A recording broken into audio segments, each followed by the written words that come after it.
अस्सलामुअलैकुम वरहमतुल्लाहि ताला वबरकातुहू। उम्मीद करता हूँ आप सब खैरियत से होंगे। मुफ्ती सलमान अज़ीज़ साहब बहुत प्यारे अंदाज में बयान कर रहे हैं मस्जिद अक़सा के बारे में। आप लोगों से गुजारिश है कि वीडियो लाजमी देखें और वीडियो अच्छी लगे तो चैनल को सब्सक्राइब करें, लाइक करना ना भूलें। क्यों ना असर करे कि मेरे आका सल्लल्लाहु अलैहि वसल्लम ने इरशाद फरमाया, बैतुल मुक़द्दस जिस ज़मीन पर आबाद है, हुज़ूर पाक सल्लल्लाहु अलैहि वसल्लम के फरमाने आली शान का मफ़हूम है सय्यिदुल बक़ाई, यानी ज़मीन का जो सरदार इलाका है वो बैतुल मुक़द्दस का इलाका है। मस्जिद अक़सा जहाँ पर आबाद है उसको सय्यिदुल बक़ा कहा गया है। और ये भी रिवायत में मिलता है सय्यिदुस सख़रा, गुंबदों में अगर कोई सरदार गुंबद है तो वो बैतुल मुक़द्दस के लिए कहा गया है। और कुरान ने ये फरमाया अल्लज़ी बारकना हौलहू, मस्जिद अक़सा के मुताल्लिक़ फरमाता है रब ताला कि वो मस्जिद अक़सा जिसके इर्द गिर्द हमने बरकतें रखी, लिनुरियहू मिन आयातिना, ताकि हम अपनी निशानियां उन्हें दिखाएं। तो ये अल्लाह तबारक व तआला की उस मुक़द्दस सरजमीन जिसको अर्द मुक़द्दस कहा गया है, नाम ही में मुक़द्दस मौजूद है। और ये आज से नहीं बल्कि रिवायत में है खाना काबा की तामीर के फ़ौरन बाद हज़रत इब्राहीम अलैहिस्सलाम ने बैतुल मुक़द्दस की तामीर फरमाई और हज़ारों अंबिया इकराम अलैहिमुस्सलाम का वो क़िबला रहा और वो उनकी मरकज़ इबादत भी रहा।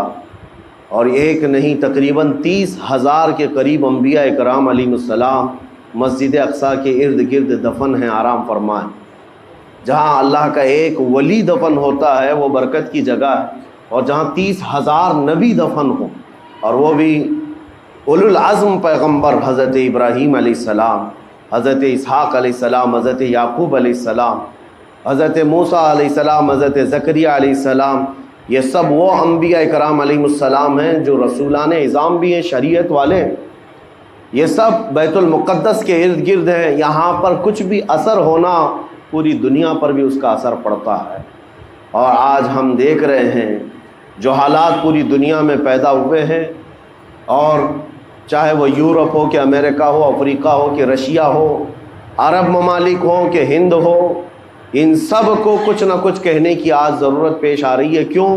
इसलिए कि वो ऐसा सेंटर है, ऐसा तक़द्दुस है वहाँ पर जिसमें पूरी दुनिया इन्वॉल्व हो ही जाती है। और बरसों से लेकर वो जंग का मैदान रहा, और हुज़ूर पाक सल्लल्लाहु तआला अलैहि वसल्लम ने बैतुल मुक़द्दस के लिए क्या फरमाया? सहाबा ने जब उस ज़मीन के बारे में पूछा तो मेरे आका ने फरमाया वह हश्र व नश्र की जगह है। हश्र व नश्र की जगह है, यानी क़यामत के करीब सारे लोगों को उधर ही हाँक दिया जाएगा और क़यामत वहीं आनी है। हश्र व नश्र की जगह है। हुज़ूर पाक सल्लल्लाहु तआला अलैहि वसल्लम ने फरमाया, और फरमाते हैं मेरे आका हो सके तो तुम जाकर उसमें नमाज पढ़ लो, इसलिए कि उसकी एक नमाज दूसरी मस्जिदों की 1000 नमाजों से अफजल। ये मस्जिद अक़सा के मुतालिक मेरे आका सल्लल्लाहु अलैहि वसल्लम का फरमान आलीशान। फिर सहाबा इकराम ने पूछा कि अगर कोई जा न सके मेरे आका बैतुल मुक़द्दस और नमाज पढ़ने की उसको इस्तिताअत ना हो वहाँ जाकर, तो क्या करे? हुज़ूर अकरम सल्लल्लाहु अलैहि वसल्लम ने फरमाया कम अज़ कम तेल का हदिया तो भेज दे ताकि वहाँ चिराग जलाने के काम आए। यह हदीस पाक में इब्न माजा की हदीस है। नबी करीम सल्लल्लाहु तआला अलैहि वसल्लम के इस फरमान आली शान के मुताबिक मैं आज आप तमाम ही हज़रात से ये गुफ्तगू करना चाहूँगा कि मेरे अज़ीज़ों, ये सिर्फ़ फ़लस्तीन और इज़राइल का मसला नहीं है, ये इस्लाम और कुफ्र का मसला है, और पूरी दुनिया के लिए है। पूरी दुनिया के लिए अगर वो हकीकत की निगाहें रखती हैं, चाहे वो किसी भी कौम से वाबस्ता हो, चाहे वो कोई भी दीन और धर्म से ताल्लुक़ रखते हो, मैं उनसे कहता हूँ अगर ऐनक तुम्हारे ऊपर झूठ की नहीं पड़ी है तो आंखें खोल कर देख लो जुल्म और बर्बरियत किस जगह है और हक़ के लिए लड़ने वाले कौन हैं। ये हर एक मुनसिफ मिजाज आदमी भी आज पहचान सकता है कि कौन निहत्ता मारा जा रहा है और कौन सुपर पावर ताकत पर खड़े होकर अपने मजलूम होने का दावा कर रहा है। हर दुनिया का इंसाफ पसंद आदमी आज बोल सकता है, लेकिन ये दौर भी इम्तिहान का है। जितने कीड़े मकोड़े दिल में बुग़्ज़ और अदावत रखते हैं इस्लाम के, वो जालिमों के साथ खड़े हुए नज़र आते हैं। आज जालिमों के साथ खड़े हुए नज़र आते हैं। नबी करीम सल्लल्लाहु तआला अलैहि वसल्लम ने फरमाया, मुसलमानों आप अपनी ओपिनियन, अपनी राय क्या रखते हैं ये बहुत इंपॉर्टेंट है। दुनिया क्या कहती है इससे मुझे गरज नहीं, तुम्हारा ताल्लुक तुम्हारे नबी पाक के फरामीन से है। खबरदार खबरदार, तुम कभी उन जालिमों की हिमायत में ना आना, वरना कुरान कहता है वला तरकनू, अल्लाह ताला फरमाता है उस तरफ तुम तवज्जो भी मत करना, झुकाव भी मत रखना जिस तरफ जालिम गए। जिस तरफ जालिम गए हैं उस तरफ झुकाव भी मत रखना। और आज कहीं ऐसा ना हो कि दुनिया तुम्हारे पास बहुत आ गई, चकाचौंध दुनिया देखकर, जैसे इमारात वाले हुए, मुत्तहिदा अरब इमारात, दुबई जैसे आज इंटरनेशनल सिटी उनके पास मिल गई है, पूरी दुनिया वहाँ पर तिजारत करने लग गई। बहरीन जैसे कंट्रीज़, इनके पास दुनिया की फरावानी आ गई, तो आज वो ये समझने लग गए कि हमको मजलूम और गरीब फ़िलिस्तीनियों की मदद में बात नहीं करनी चाहिए, जो सुपर पावर ताकत है उसके साथ खड़ा होना चाहिए, क्योंकि हमारी ट्रेडिंग का मसला है, हमारी तिजारत का मसला है। वो ये भूल गए कि उनका इस्लाम कहाँ है, उनके आबा व अजदाद की रिवायत कहाँ है। लेकिन मैं आपसे कहता हूँ, उनके नक्शे पर चलकर कभी अपनी राय को बदल ना देना। बाज़ मुसलमानों में ये गुफ्तगू फैली हुई है कि क्या हम ही मुसलमान हैं हिंदुस्तान के, क्या हम ही लोग हैं जो अपनी राय बनाएं। वो बड़े बड़े लोग हैं, अरब लोग हैं और बड़े बड़े मशाइख हैं वहाँ पर, उन लोगों ने राय अलग बनाई है।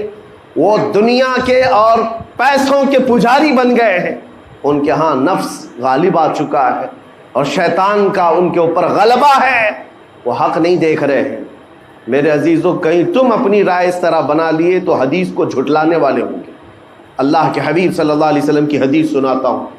हुज़ूर पाक सल्लल्लाहु अलैहि वसल्लम फरमाते हैं, ला तज़ालु इसाबतुम मिन उम्मती युक़ातिलूना अला अबवाबि दिमश्क़ व मा हौलहा व अला अबवाबि बैतिल मुक़द्दस ज़ाहिरीन अलल हक़। हुज़ूर पाक सल्लल्लाहु अलैहि वसल्लम फरमाते हैं, ला यदुर्रुहुम ख़ुज़लानु मन ख़ज़लहुम ज़ाहिरीन अलल हक़ इला अन तक़ूम अस्साअह। मेरे आका फरमाते हैं, क़यामत तक मेरी उम्मत में एक जमात ऐसी होगी जो दिमश्क के दरवाज़ों पर और बैतुल मुक़द्दस के दरवाज़ों के अतराफ में हक़ के लिए खड़ी रहेगी क़यामत आने तक। और हुज़ूर पाक ने यह भी फरमाया, मेरे आका मुख़बिर सादिक़ सल्लल्लाहु अलैहि वसल्लम के फरमान आज हम अपनी आंखों से देख रहे हैं। हुज़ूर फरमाते, ला यदुर्रुहुम ख़ुज़लानु मन ख़ज़लहुम। मेरे आका फरमाते हैं, दुनिया के बड़े बड़े धोखा देने वालों का धोखा उन्हें कुछ असर नहीं करेगा, उन्हें कोई नुकसान नहीं पहुंचाएगा। आज बड़े बड़े पेट्रोल मिसाइल दाग करके अगर वहाँ के इलाकों को ख़त्म करने का दावा कर रहे हैं, तो मुझे मेरे नबी के फरमान पर यकीन है ये कभी नहीं हो सकेगा, कभी नहीं हो सकेगा। कुछ इमारतों के गिर जाने और कुछ बच्चों के और कुछ लोगों के कत्ल हो जाने का नाम ये जीत और फतह नहीं है। मेरे अजीज़ों, आज हम उन जालिमों को देख रहे हैं जिनका दावा था कि दुनिया में उनसे बेहतर डिफेंस ताकत किसी के पास नहीं, उनसे बेहतर बंकर किसी के पास नहीं, उनसे बेहतर सायरन बजाने की ताकत किसी के पास नहीं।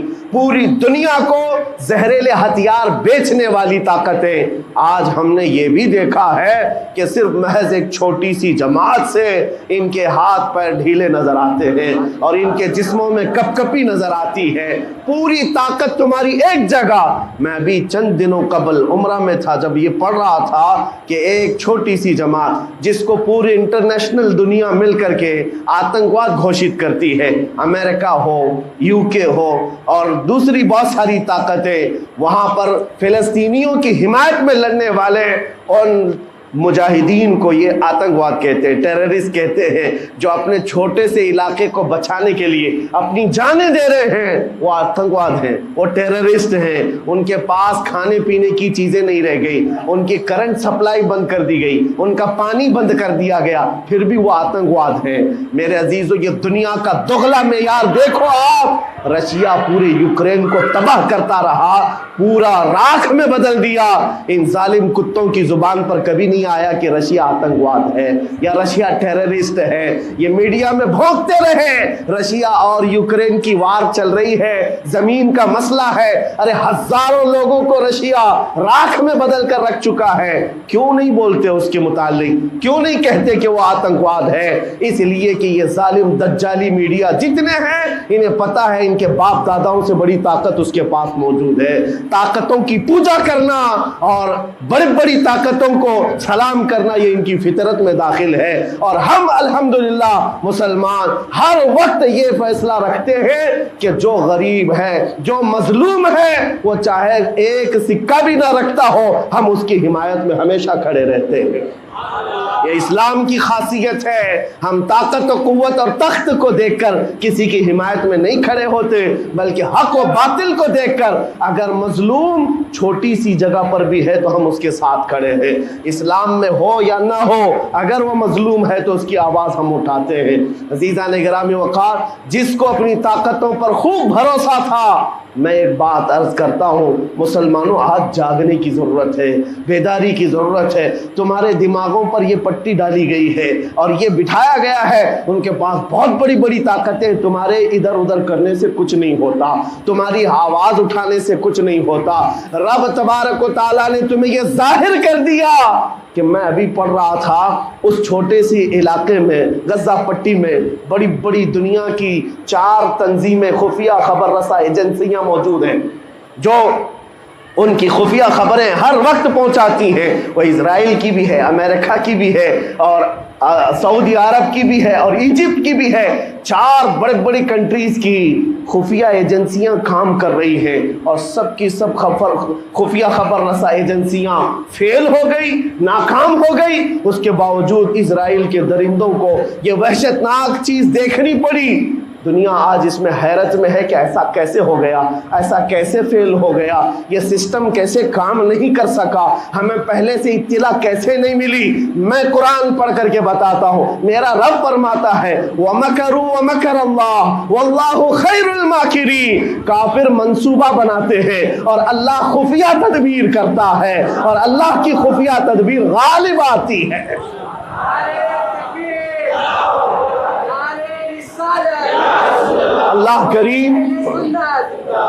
अल्लाह करीम जब खुफिया तदबीर फरमाता है, सारे सिस्टम फेल हो जाते हैं, दुनिया की ताकतें हेच हो जाती हैं। आप कभी ये मत समझना कि दुनिया के पास बहुत बड़ी ताकतें हैं। नहीं मुसलमानों, ईमान इसका नाम नहीं है। इकबाल ने बहुत पहले कहा था, अल्लाह को पामर्दी मोमिन पे भरोसा, इबलीस को यूरोप की मशीनों का सहारा। उनके पास यूरोप की मशीनों का सहारा है, लेकिन मुसलमान को अपने रब की ताकत पर भरोसा है। मेरा रब गालिब हिकमत वाला है और वो कुदरत वाला है। जिस वक्त रब ताला चाहे, क्या आपने तारीख नहीं पढ़ी, वो अगर अपने नबी की हिफाजत करना चाहे तो मकड़ी के जाल से हिफाजत करता है, कबूतरी के अंडों से हिफाजत करता है। वो अपने हबीब की हिफाजत करना चाहे और किसी नबी की हिफाजत करता है, मछली के पेट में रख कर के यूनुस की हिफाजत कर रहा है, और इब्राहिम अलैहिस्सलाम को आग में डाल करके भी उस तपिश से बचा रहा है, और इस्माइल अलैहिस्सलाम की गर्दन पर छुरी चल रही है, फिर भी उस छुरी से बचाने वाला मौला कौन है। और समंदर में उतर जाने के बाद मूसा अलैहिस्सलाम की बड़ी फौज को रास्ते देने वाला मौला कौन है। आप जानते हैं, इब्राहिम अलैहिस्सलाम को आग से बचाने वाला, यूनुस अलैहिस्सलाम को मछली के पेट में जिंदा रखने वाला, मूसा अलैहिस्सलाम को समंदरों में रास्ता देने वाला वही खुदा है जो अपने हबीब को कुफारे मक्का के हर जुल्म से बचाने वाला, उनके राज के मंसूबों को खाक में मिलाने वाला, मेरे हबीब को उन काफिरों के सामने से ऐसे गुजारने वाला कि वो काफिरों की आंखें हमेशा के लिए अंधी होकर रह जाए। वो मौला कल भी था, आज भी है और हमेशा रहेगा। वो अल्लाह हई और कय्यूम है, उसकी जात पर तवक्कुल रखो, यकीन रखो। आज दुनिया के इन हालात को देखकर मुसलमानों का ईमान और मजबूत हो जाए, और मजबूत हो हो जाए, आप ये सोचते होंगे हमें क्या करना चाहिए, हम यहाँ बैठकर क्या करें। मैं तो इस बात को कहूँगा, आप व्हाट्सएप जिहाद में मसरूफ न रहें, इधर की उधर चीजें शेयर करते हुए घर में बैठ करके रात भर अपनी मुरगन ग़िज़ाओं में और बिस्तरों पर सोते रहे। नहीं, अगर तुम्हारा दिल रोता है, किसी एक बच्चे की आह पर तुम पहुंच तो नहीं सकते, लेकिन किसी गरीब की एक दर्द पर तुम्हारा दिल रोता है, अल्लाह की बारगाह में वो भी लिखा जाता है, वो भी लिखा जाता है और तुमको उनके शरीकों में शुमार किया जाता है। तुम अगर रिक्कत के साथ बैठ करके दुआ करते हो, सोचो आज आप अपने घर में हैं, तुम्हारा बेटा निकला, जवान बेटा निकला, उसकी खबर आई कि अचानक उसकी लाश कहीं तड़पती हुई नजर आई। जैसे खबर सुनोगे तुम्हारा खाना पीना हराम हो जाता है, तुम्हारे घर बार का चैन और सुकून गारत हो जाता है। क्या होता है जब अपना एक जवान बेटा कहीं किसी हादसे में इंतकाल होने की खबर भी आ जाए, बेचैनी और घर में कोहराम मच जाता है। ये चीज़ क्यों होती है? क्योंकि तुम्हारा ताल्लुक है, जिस्मानी भी रूहानी भी ताल्लुक है अपने बेटे से। और मेरे आका ने फरमाया, मसलुल मुमिनी कमसली जसदिन इज़ा इश्तका अज़ुन तुदअ लहु साइरुल जसद बिस्सहरि वल हुम्मा। मेरे आका फरमाते हैं पूरे मोमिन जितने भी दुनिया में हैं, सारे मोमिनीन एक जिस्म की तरह, मेरे आका फरमाते हैं एक जिस्म की तरह है। अगर एक अज़ू को तकलीफ हो तो पूरे जिस्म में बुखार आ जाता है, एक अज़ू को तकलीफ हो तो पूरे जिस्म में बुखार आता है। आज तुम्हारी कैफियत ये होनी चाहिए, जिस वक्त इन हालात को देखो तुम्हारा दिल रोए, तुम्हारी बेकरारी बढ़ जाए, तुम्हारी बेचैनी बढ़ जाए और बारगाह रब्बुल इज़्ज़त में गिड़गिड़ाओ कि मौला अगर हमारे बुरे अमाल की वजह से, हमारे गुनाहों की वजह से हमारे भाइयों पर अगर यह आफत आई है तो मैं तौबा करता हूँ, मैं बाज आता हूँ मौला, मैं अपनी हरकतों से तौबा करता हूँ। आज तुम्हें पता है ये आज का हादसा नहीं, इस दुनिया को मैं जितना कोसूं कम है, जो दोगली पॉलिसी रखते हैं, जो डबल स्टैंड रखते हैं, इनको जितना बोलूं कम है। मैं डरता नहीं हूं इस बात पर, लेकिन आज दिल भरा हुआ है उन मजलूमों की आवाज़ को सुन सुन करके, जिनके घरों पर रात भर बमबारी होती है, जिनके शहर का पूरा बादल पटाखों से नहीं मिसाइलों से रोशन दिखता है। मेरे अजीज़ों, कैसी रातें वो गुजारते। माँ रात को अपने बच्चे को गले से लगाकर सोती है, उसको यकीन नहीं होता सुबह तक मेरा लाल मेरे साथ रहेगा। उन्हें पता भी नहीं उनके दरवाज़ों पर मौत दस्तक दे रही है। 5000 से ज़्यादा रॉकेट दाग करके अभी भी ख़त्म नहीं किया गया। और जुल्म इतना होने के बाद हैरत होती है, इस दुगली दुनिया पर मीडिया में बार बार ये कहा जाता है उन आतंकियों का खात्मा किया जा रहा है, आतंकवादियों को नीस्त नाबूद किया जा रहा है, जिनकी ज़मीन पर 70 साल से कब्जा करके बैठा है। दुनिया उस पर कुछ नहीं बोलना चाहती। आपको पता है हिस्ट्री जिन्होंने पढ़ा नहीं वो आज भोंक रहे हैं, जिनको तारीख मालूम नहीं है वो टिप्पणी देने की कोशिश कर रहे हैं। इनको अपने बाप दादाओं की तारीख नहीं मालूम, ये फ़िलिस्तीन की तारीख पर चल पड़े। पता है 1917 में सिर्फ 4000 यहूदियों को रहने की इजाज़त दी गई थी, जब ये पूरी दुनिया से मारे मारे घूम रहे थे। इनके लाखों यहूदियों को मार कर ख़त्म किया गया था। उस वक्त फ़िलिस्तीन में 4000 यहूदियों को पनाह दी गई थी, और ये 4000 से बढ़ते बढ़ते बढ़ते पूरी दुनिया से हिजरत करके आते रहे। 1948 में इन्होंने अपने मुल्क का ऐलान कर दिया। दुनिया को ये नहीं पता है, आज सब पता है। नक्शा देख देख करके सब शेयर कर रहे हैं। 1970 में इतना था इजराइल, 40 में इतना हो गया, फिर 67 में इतना हो गया, सब शेयर कर रहे हैं। तुम्हारी अक्ल मारी गई है जब देख रहे हो कि एक जालिम आदमी किसी के ज़मीन पर कब्जा करता करता करता पूरा बढ़ गया। अब जो मजलूम थे उनकी अपनी ज़मीन भी नहीं बाकी, उनकी हुकूमत नहीं है, उनकी एम्बेसी नहीं है, उनका कुछ नहीं, एक शहर लेकर बैठे हैं, वो भी हजम नहीं हो रहा। और मैं ये बातें खुलकर इसलिए कर रहा हूँ कि मेरे अपने ओपिनियन ही नहीं है, पूरी दुनिया के अक़वाम मुत्तहिदा यूएनए ने कहा है इजराइल को 1967 में जो तुम्हारा इजराइल था वहाँ वापस चले जाओ। लेकिन ये दादागिरी ऐसी है कि वो किसी की नहीं मानता। ना यूएनए की, ये सब चीज़ें दुनिया को मालूम है। फिर भी दुनिया ये कहती है इजराइल अपने डिफेंस में काम कर रहा है, अपने डिफेंस में काम कर रहा है। एक कुत्ते की मौत होती है तो पूरी दुनिया बिलबिलाती है, और यहाँ रोज़ाना हज़ारों फ़िलिस्तीनियों को कत्ल कर देते हो। तुम कत्ल भी करते हो तो चर्चा नहीं होता, हम आह भी करते हैं तो हो जाते हैं बदनाम। ये हालात आज पैदा किए गए। मैं आप हजरात को ये बात कहना चाहूँगा, ये ईमान के मजबूत करने का वक्त आ चुका है। मेरे आका के फरमान पर यकीन करो, अल्लाह की मदद आती है और आकर रहेगी इंशाअल्लाह। और ये हालात आप देख रहे हैं। मैं एक बात और बताकर अपनी गुफ्तगू को समेटता हूँ। कसरत से उनके लिए दुआएं करो, कसरत से दुआएं करो, और अपनी गलत आदतों से बाज आकर अल्लाह की बारगाह में मांगो। जाहिर सी बात है, हराम खाते हो और किसी के लिए दुआ करते हो, कहाँ दुआएं जाएंगी। अब जो बात रह जाती है ये कुछ दिनों के लिए है, वो भी इम्तिहान दे रहे, हम भी इम्तिहान दे रहे। ये इम्तिहान की घड़ी गुजरने वाली है और क़यामत के करीब मेरे आका का फरमान हक होकर साफ जाहिर होगा, साफ जाहिर होगा, पूरी दुनिया देखेगी।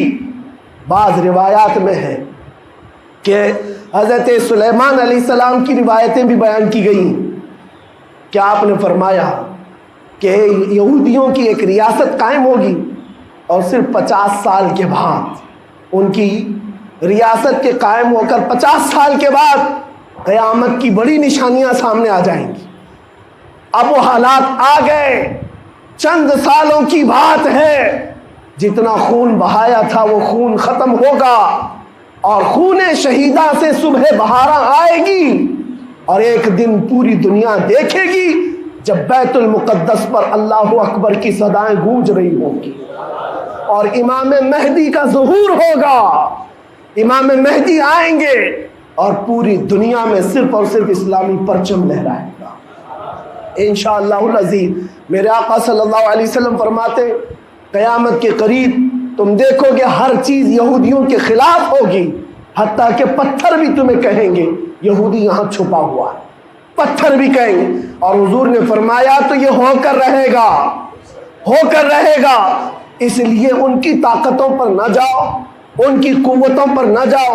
आज जब एक छोटी सी जमात ने तुम्हारे डिफेंस सिस्टम को ललकार कर रख दिया है, वो वक्त भी आएगा जब खुदाए जलालो जबरूत वाले मालिक खुदा को, अल्लाह करीम को, जब ये दिखाना होगा कि अल्लाह ताला ईमान वालों की कैसी मदद करता है, तो वो दिन भी देखोगे जब कीड़े मकोड़े और हशरात की तरह जालिम हुकूमतें फना हो जाएंगी। इंशाअल्लाह वो वक्त आएगा। लेकिन आप तमाम हजरात अपने दिलों में रिक्कत तारी करें, अपने दिलों में उन गरीबों के लिए, उन मजलूमों के लिए दुनिया क्या भोगती है इसकी तरफ न जाओ। कौन क्या कहता है, इन जालिमों को उनके साथ खड़े होने में शर्म नहीं आती। आपको पता है यहाँ हमारे हिंदुस्तान में भी बहुत सारे आज निकले हुए सोशल मीडिया पर जंग कर रहे हैं और इनको लगता है इजराइल के साथ खड़े। आपको पता है इजराइल एक ऐसी यहूदी रियासत है जो पूरी दुनिया के किसी भी धर्म को नहीं मानते। मुसलमानों के भी वैसी दुश्मन, हिंदुओं के भी दुश्मन, ईसाइयों के भी दुश्मन। इनको पता ही नहीं है, इनको लगता है वो हमारा साथी है, मुसलमानों को मार रहा है तो हमारा साथी है, जबकि वो साफ इनकार करते हैं कि बुतों की पूजा करने वालों से हमारा कोई रिश्ता ही नहीं। वो यहूदी है, वो पूरी दुनिया में अपने आप के मुतालिक ये अकीदा रखते हैं कि अल्लाह ने हमको एक ख़ास मिट्टी से बनाया और सारे इंसानों को कचरे से बनाया, सारी दुनिया को कचरे से और जानवरों के फुजले से बनाया और उनको एक ख़ास जन्नत की मिट्टी से बनाया। और कुरान में ये जिक्र मौजूद है। अल्लाह फरमाता है वक़ालतिल यहूद नहनु अब्नाउल्लाहि व अहिब्बाउहु। ऐ महबूब, ये यहूदी कहते हैं हम अल्लाह के बेटे हैं और अल्लाह के महबूब हैं। रब फरमाता है महबूब इनसे कह दे अगर तुम अल्लाह के बेटे और अल्लाह के महबूब हो तो मरने की तमन्ना करो, क्योंकि अल्लाह से मिल जाए। लेकिन अल्लाह फरमाता है वलन यतमन्नाहु अबदा, वह मौत की हरगिज तमन्ना नहीं करते। यहूदियों के यहाँ जीने की हवस बहुत है और कुरान कहता है लौ युअम्मरु अल्फ सनतिन, अगर उनको 1000 साल की जिंदगी भी दी जाए तब भी वो मरना नहीं चाहते। यहूदी मरना नहीं चाहते। यही तो बात है मेरे अजीजों, दुनिया में और हम में फ़र्क ये है, वो कहते तो हैं हम अल्लाह के बेटे, अल्लाह के महबूब, लेकिन मरना नहीं चाहते। लेकिन मुसलमान का बच्चा बच्चा जज्बा शहादत में नजर आता है। वो हमारे नज़दीक मौत कोई हादसा नहीं। हमारे बुजुर्गों ने तो हमें ये बताया है, कफन कंधे पर लेकर चलना, मौत आए तो ओढ़ कर सो जाना। ये ना सोचना कि हादसा हुआ है, बल्कि ये सोचना इधर आंखें बंद हुई, उधर ज़ियारत मुस्तफ़ा हो गई, उधर मेरे रब से मुलाकात हो गई। मौला करीम की बारगाह में दुआ है, जब तक जिंदा रहे इज्जत और ईमान के साथ जिंदा रखे। मौला गरीब फ़लस्तीनियों पर तू रहम फरमा, मजलूम फ़लस्तीनियों को आज़ाद फरमा। ऐ करीम अरहम राहिमीन, तूने फरमाया जब बंदा मुझे मुसीबत में पुकारता है मैं उसकी पुकार को सुनता हूँ। ऐ मौला, आज फ़िलिस्तीनियों से ज़्यादा कौन मजलूम है, उनसे ज़्यादा कौन मुसीबत में है, और तुझसे ज़्यादा कौन रहम करने वाला है। ऐ मालिक व मौला, उन पर रहम की बारिशें फरमा। ऐ अल्लाह, उन पर रहम की बारिशें फरमा और जालिम ताकतों को फना फरमा दे।